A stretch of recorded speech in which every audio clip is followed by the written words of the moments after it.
All right, go ahead, Murat, if you'd like to start.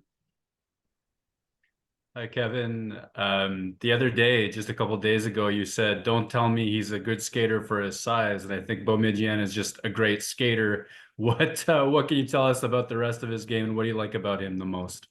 Yeah, so certainly that is an attribute that jumps out at you. He's a unique individual in the sense that he was one of the youngest. I think the youngest for a while in college hockey there, but one of the youngest in college hockey, and just the way he improved, over the year, and obviously had an outstanding U18 tournament.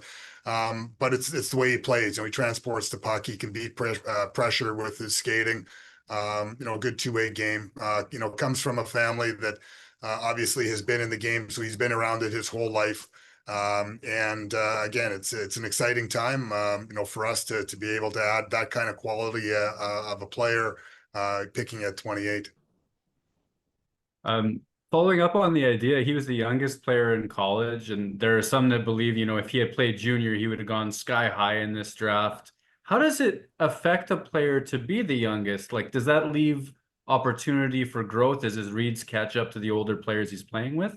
Well, I think so, and I think you just watch, his progression over the course of the year, and his best plays were, in the toughest moments.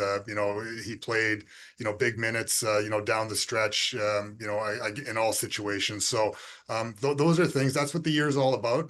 You learn, you continue to grow, and you take advantage of it, and he did. So, obviously the role that he'll play, next year is just going to be that much greater, more important for him, and that's a testament to him because it's again going through the processes of learning and playing at a level where lots of players are you know much older than you, and so it's all part of the development that really intrigued us. All right, thanks, Murat. We'll go to Mike McIntyre. Hey, Kevin. Sorry, I can't figure out my video here. So That's all I right. We're am, all getting used to it again. yeah, exactly. Um, does handedness matter really here at all? Because I think there's probably some saying, oh, do they need a right shot defenseman? But does that really matter in your eyes?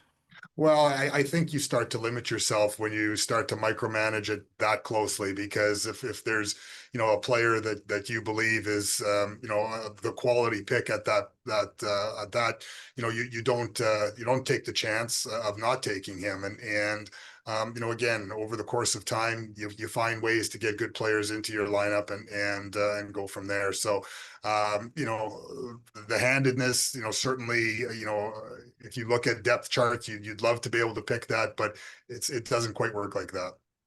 And then just as a follow-up, but it's probably a nice coincidence that your pick from last year, Alphonse, and now Sascha, they're both on the World Junior Summer Showcase roster.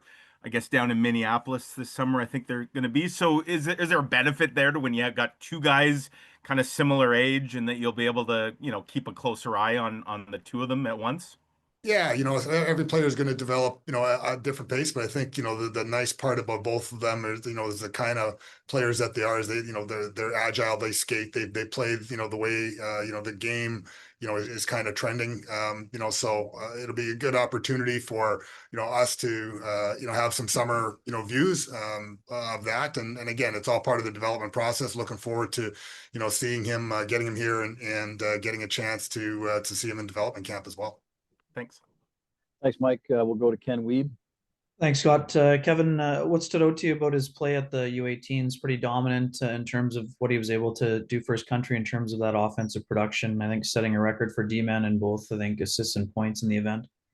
Well, it's not easy to change. Obviously he's coming from the college game and then change to, be part of a different team, different, probably style of play. And I think it just showed, his versatility and his ability to let his game, blossom and do, learn from the things that he's learned over, the course of the year. But again, it was that, development over the course of the year that allowed, or that, really intrigued us. And obviously, getting him at 28 was an exciting thing for us.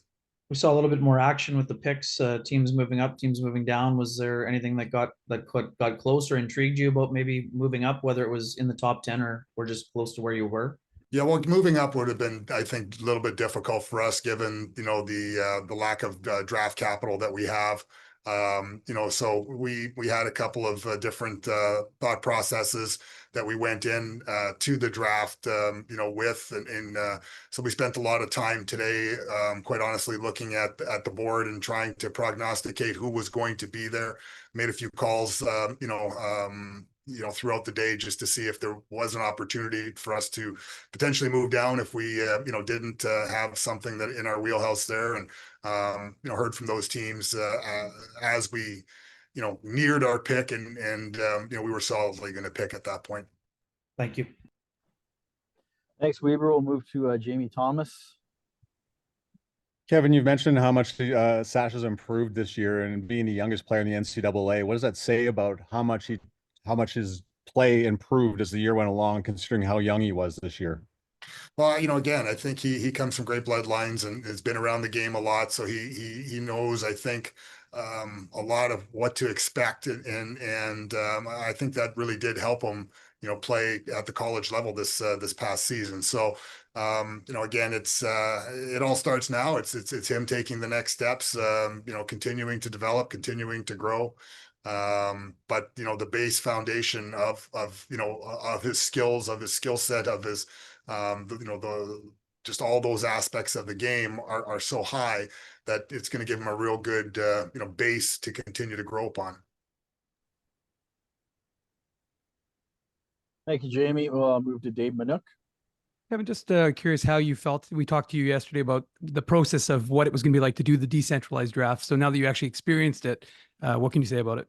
Well, we sent our vote in already to the league, so I don't think my feelings changed. No, I think it was, once you got used to it, it started to, I guess, become normal for this year. But we enjoy the buzz and the the feeling of being in it ourselves. So we'll see how it goes.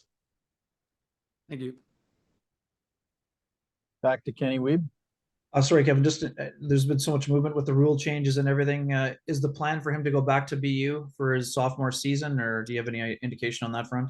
Yeah, I believe so. Again, that's something that we're all still kind of, learning about. But like I said, I think he's started a good foundation there. I would assume that's the plan moving forward.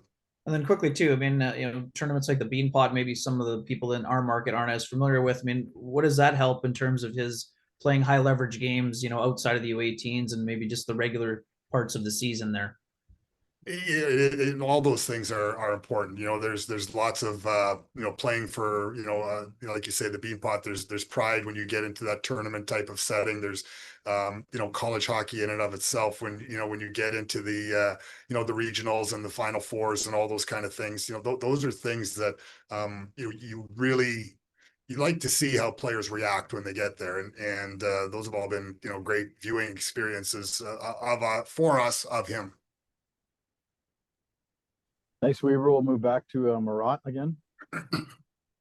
Yeah, just following up on the algorithms you were talking about the other day. Did it manage to save you any stress, or how well did it perform kind of in predicting how things would go? It was interesting because there were several players, I think, that on our list, that maybe went in areas that we didn't think they would go. But those are the things then that help your list open up for you to get a player that you have higher on your list. So it was interesting. I think this was the first year that we really kind of we were able to dive into it, and we'll be able to see how it works tomorrow, which might be even more dynamic, given, I guess, the speed of how picks come off the board and just the unpredictability of that type of process. Thank you.